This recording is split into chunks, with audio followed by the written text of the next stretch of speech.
সাল্লাম একদা রাস্তা দিয়ে একটা মৌমাছি চলে যাচ্ছে। মৌমাছি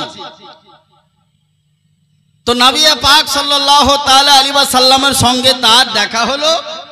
আল্লাহ নবী জিজ্ঞাসা করছেন মৌমাছি, বলে হুজুর কোথায় যাচ্ছ? বলে আমি মৌচাকে যাচ্ছি। তো আমার একটা কথার উত্তর দাও তো।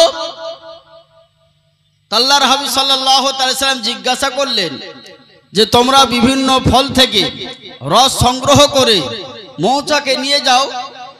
কোন ফলের রস তেতো হয়, কোন ফলের রস মিষ্টি হয়, কোন ফলের রস লবণাক্ত হয়, কোন ফলের রস বিভিন্ন ফলের রস ফুলের রস বিভিন্ন রকম হয়ে থাকে। কিন্তু মধু এত মিষ্টি কেন হয়? মধু মিষ্টি হওয়ার কারণ কি?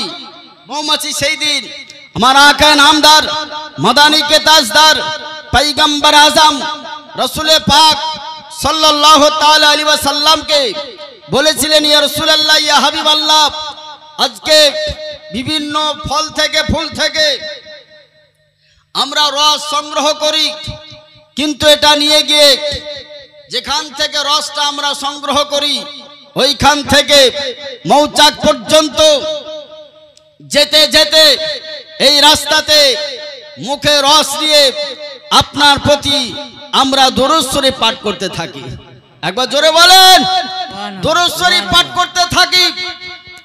এই দুরূদ শরীফ পাঠ করার কারণে এই রস মধুতে পরিণত হয় আর এই মধু মিষ্টি হয়ে থাকে।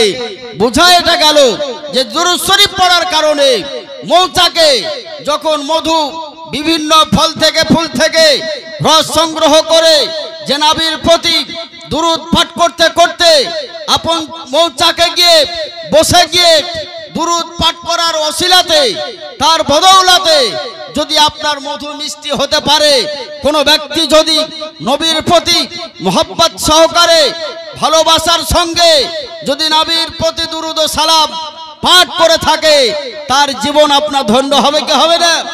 একটু জোরে বলেন, তার জীবন আপনার ধন্য হবে।